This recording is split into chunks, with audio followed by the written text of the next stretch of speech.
नमस्कार, मैं डॉक्टर राजीव शर्मा। आज मैं आपके साथ अपना एक खास एक्सपीरियंस शेयर करने जा रहा हूँ। बात करेंगे स्ट्रिंग थ्योरी और आध्यात्मिकता के बीच के रिश्ते के बारे में। यह विषय देखने में थोड़ा मुश्किल लग सकता है, लेकिन यकीन मानिए यह उतना ही आसान और दिलचस्प है जितना कि एक कहानी। स्ट्रिंग थ्योरी साइंस का एक सिद्धांत है जो कहता है कि दुनिया के सारे कण असल में एक ही तरह के तारों यानी स्ट्रिंग्स के हिलने से बने हैं। वहीं दूसरी तरफ आध्यात्मिकता हमें जीवन, दुनिया और हमारे होने का असली मतलब समझने का रास्ता दिखाती है। आज के इस वीडियो में हम इन दोनों विषयों के बीच के अद्भुत रिश्ते को समझेंगे और देखेंगे कि कैसे साइंस और आध्यात्मिकता एक दूसरे की मदद। स्ट्रिंग थ्योरी की सबसे खास बात यह है कि यह दुनिया में एकता का सिद्धांत बताता है। यह कहता है कि चाहे वो एक छोटा सा परमाणु हो या विशाल तारा, सब एक ही चीज़ स्ट्रिंग्स से बने हैं। यह बात हमें आध्यात्मिकता की तरफ ले जाती है, जहाँ भी एकता पर बहुत जोर दिया जाता है। वेदांत जैसे पुराने भारतीय ग्रंथों में भी यही कहा गया है कि सर्वम खलविदम ब्रह्म, यानी यह सब ब्रह्म है। यहाँ ब्रह्म का मतलब है वो सबसे बड़ी शक्ति, वो सबसे बड़ी चेतना जिससे सब कुछ पैदा होता है। यह विचार स्ट्रिंग थ्योरी से बिल्कुल मिलता है, जहाँ स्ट्रिंग्स को उस ब्रह्म का रूप माना जा सकता है। इस तरह स्ट्रिंग थ्योरी हमें साइंस के नज़रिए से यह समझने में मदद करती है कि हम सब एक ही जगह से जुड़े हैं। स्ट्रिंग थ्योरी की एक और ख़ास बात है अलग अलग आयामों का होना।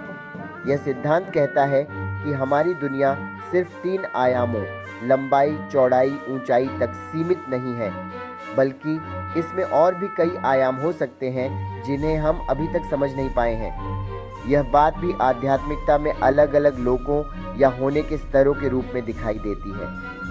उदाहरण के लिए योग शास्त्रों में 7 चक्रों का वर्णन मिलता है जो हमारे शरीर में ऊर्जा के अलग अलग केंद्रों को दिखाते हैं। इसी तरह देवलोक, पितृलोक जैसे अलग अलग लोकों का वर्णन भी मिलता है जो होने के अलग अलग स्तरों को दर्शाते हैं। यह विचार स्ट्रिंग थ्योरी से मेल खाता है, जहां अलग अलग आयाम इन स्तरों का प्रतीक हो सकते हैं। यह समझ हमें यह बताती है कि हमारी दुनिया जितनी दिखती है उससे कहीं ज़्यादा बड़ी और रहस्यमय है। यह हमें अपनी सोच से ऊपर उठकर दुनिया के विशाल रूप को समझने के लिए प्रेरित करता है। समय और जगह की हमारी आम सोच को भी चुनौती देती है। यह सिद्धांत कहता है कि समय और जगह हमेशा एक जैसे नहीं होते, बल्कि वे देखने वाले की गति और गुरुत्वाकर्षण क्षेत्र पर निर्भर करते हैं। यह बात भी आध्यात्मिकता में समय और जगह की सापेक्षता के रूप में दिखाई देती है। उदाहरण के लिए सपने में हम समय और जगह की सीमाओं से पार जा सकते हैं।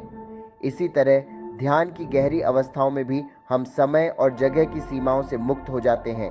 यह विचार स्ट्रिंग थ्योरी से मेल खाता है, जहां समय और जगह को दुनिया के ताने बाने के रूप में देखा जाता है जो स्थिर नहीं बल्कि बदलते रहते हैं।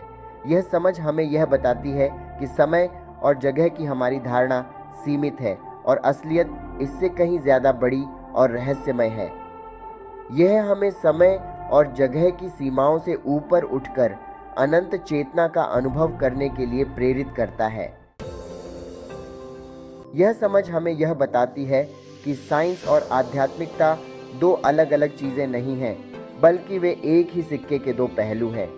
दोनों ही हमें दुनिया और हमारे अस्तित्व के गहरे राज समझने में मदद करते हैं। यह समझ हमें एक नया नज़रिया देती है जो हमें ज़िंदगी को नए सिरे से देखने और समझने में मदद करती है।